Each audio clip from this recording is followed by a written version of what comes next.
Your Most Avid Reader by Bibi Berki.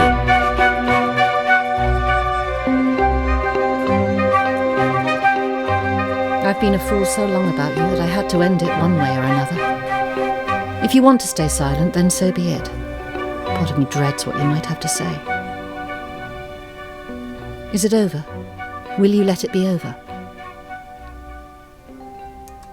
No, I didn't think so. You're dreading what I might say? Really? After all this?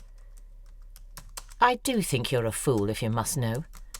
You're a fool if you think that I wouldn't have taken your idea and used it. I simply progressed it. Wasn't that why you told me? Because you were too scared to do it justice?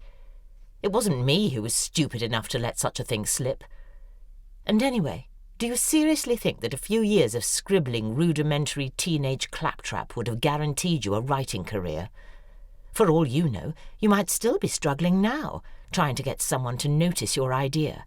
And let's face it, it's not the most fabulous bit of literary invention in the world. It's a pretty standard template for historical romance with a very minor tweak. How do you know it wouldn't have been ignored by agent after agent, publisher after publisher, until now you'd be festering with resentment at them, not at me? So that's what's behind all that clumsy posturing I had to endure in your book. Anne Hadley crowing about the victory of total bastards against poor, wronged innocents. What an awful, clunking diatribe that was! Oh, and not to mention Dominic whining about betrayal, about the pain of having love dangled in front of him, only to have it wrenched away. No wonder I winced when I read them. It was just you, belly aching. You think I'm heartless? Well, let me tell you, if we were characters in a book, then the reader would have a sneaky liking for me, with all my flaws, and not for you, the perfect little victim. You don't have to try, Rosalie, but I do. I have to work hard to get over the disadvantages of my own nature. I've carried this blackness with me throughout my life and succeeded despite it. You've merely confirmed to me, with the story of your marriage and family, that you have, yet again, stumbled on good luck, whether you deserve it or not. Good point. Yes, you're right. It wasn't that special an idea. It might well have been thrown off every slush pile in the land. Yes, I could still be a total failure as a writer. But it was my idea, not yours. And while we're casting ourselves as anti-heroines, can I say that my inventing my alter ego, not to mention having to set up a bogus email account, took a fair bit of invention. I had to lower myself, but I did it for a reason. I wanted to hear you acknowledge the real origins of the idea, and you'd never do it to my face. Is that all? You wanted to see the name Rosalie Bennett on the book covers, not Monica Malone? What a very pathetic state of affairs. Well, you've won, haven't you? You gave me my career, and now you've taken it away. You can have no idea why your letter was so timely. You're being ridiculous. I can't take those books away from you. However much I seethe, I have to admit that you wrote them and that they're good. I don't want anything more. I feel too sullied by this whole process. No, I do want to know one thing. Why you hated me so much that you feel zero guilt over what you did. You have a funny, rather romantic view of writing, don't you? When you describe how much it means to you, I have the urge to throw up. Let me put you straight. Your idea was not for a book, but for a business. There's no artistic urge there. I certainly have no such pretensions. When I took the idea for my own, it was like buying a franchise. What mattered was making it readable and buyable, and I used any means going to do it. The fact that I couldn't bear the sight of you at the time made it all the easier to buy your idea. Are you saying that you don't have a creator's ego? That I find hard to believe. I don't understand you. I just wanted to write, to make that my life's work. I didn't even care if I wasn't paid much for it. The more I think about it, the more convinced I am that you would never have made it. Your faith in your abilities and the marketplace is touching but misguided. An original idea doesn't equate to success, my dear childlike Rosalie. You want success? You have to go out and look for it. Go and look for it? You're not saying you went looking for me. We were good friends. You can't rewrite that one. We were the genuine article. It wasn't until the picnic that I realised that you might feel something other than friendship towards me. It came as an utter shock. I still shiver at how you turned on me. It stayed with me all these years. Oh, here we go. Well, I'm sitting comfortably. Do let's hear your version of it. We met by the statue of Gandhi in Tavistock Square. It was July, I think, and glorious. There were 5 of us. You, Dougie, me, Elaine Prentice, and Susan Schneider. I remember that all the girls were in dresses, which was weird because Elaine, Sue and I were usually in jeans and T-shirts. It was that kind of day, end of term, easy, happy. Even you wore a dress, do you remember? You'd come straight from work and it was red and slim, a sheath dress it's called. It had a band of black around the neck. With your beautiful black bobbed hair, it framed your face just perfectly. You and Dougie were the most beautiful couple I knew. The girls and I felt a little cowed by the perfection of you. Your contribution was one solitary tub of M&S salad, a small one, which I thought was strange and unlike you. You were usually over-generous, even wasteful sometimes. Money was never an issue. I brought French bread and, I don't know, cheese and fruit probably. There was a pretty good range of things on the blanket and a couple of bottles of wine. It wasn't long until we were loose, relaxed, animated. Except for you, of course. Dougie was in his element. He was attempting an overwrought example of sexual innuendo for each item of food on the blanket. The bread was easy, the rest harder. We laughed, of course, because that's what friends do. They get carried away with a moment. Except you. You didn't laugh.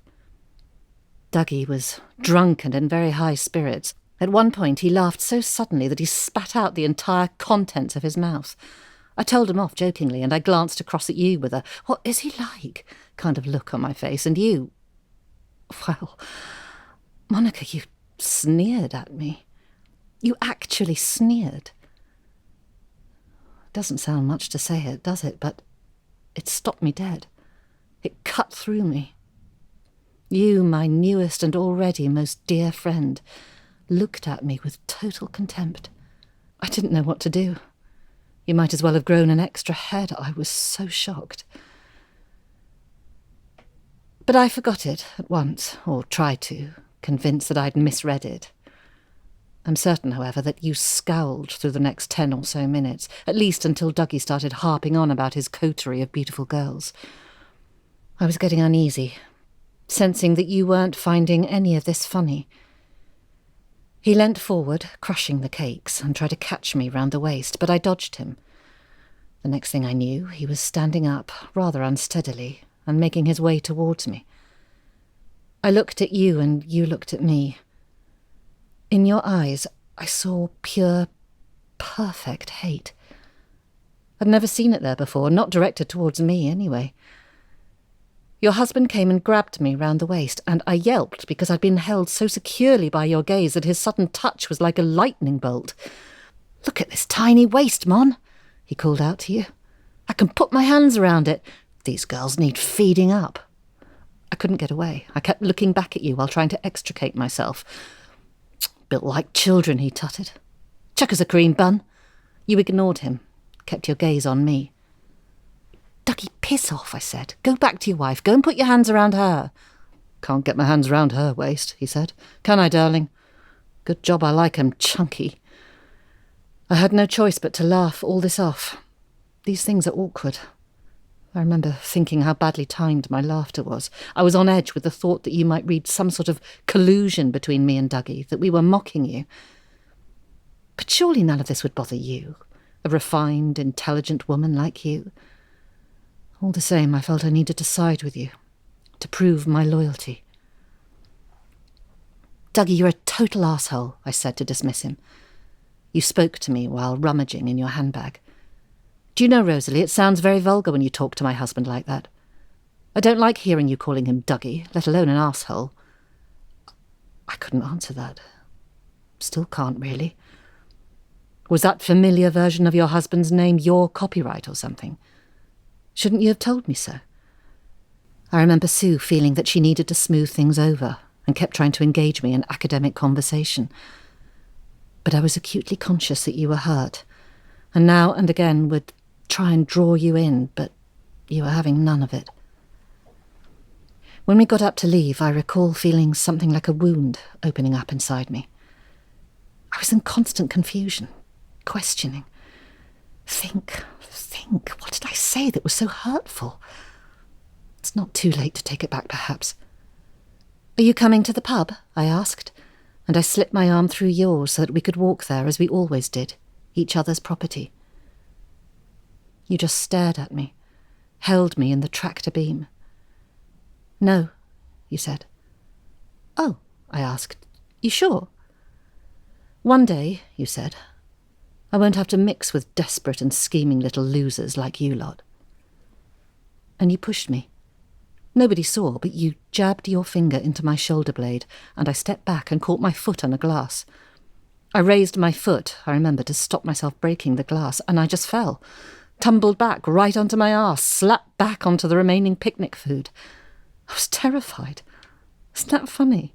I was in shock as I sat there, broken plastic sticking into my legs, my hands sunken into uneaten food. I remember shaking with horror and humiliation. I opened my mouth, but I couldn't talk. One of the girls uttered a cry and came to help me, and I looked up and saw your face, yours and Dougie's. Yours registered absolutely nothing, and his was distorted with glee.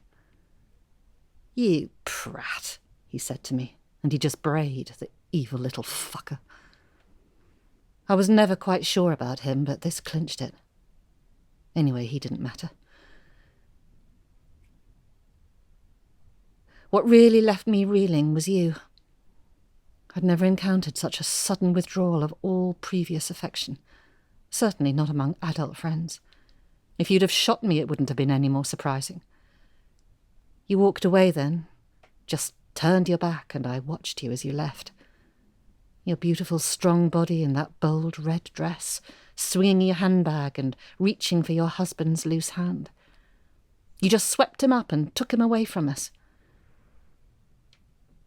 I remember you making a point of leaning across and kissing him on the cheek, and he squeezed your arse, and there you both went. I stood and watched and wondered, did I ever know her? Was I mistaken? Was she ever really my friend? More to the point, I was furious with myself for having upset you, for having been so clumsy and thoughtless. Can you believe that? I thought I was the guilty party. I only saw you one more time, in Oxford Street, just as you were leaving your office. I smiled and said it was your turn to come round to mine for dinner. But you looked through me and walked past. There was no mistaking it then. Even though for days afterwards I told myself that maybe you hadn't seen me. Maybe I was getting paranoid. That's how I remember it.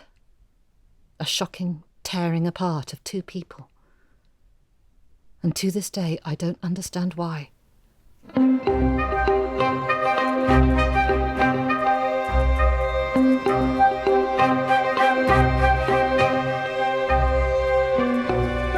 Hilary was played by Rebecca Charles, Monica by Georgina Sutton. Your Most Avid Reader was written by Bibi Berki, with sound editing by Mark Lingwood.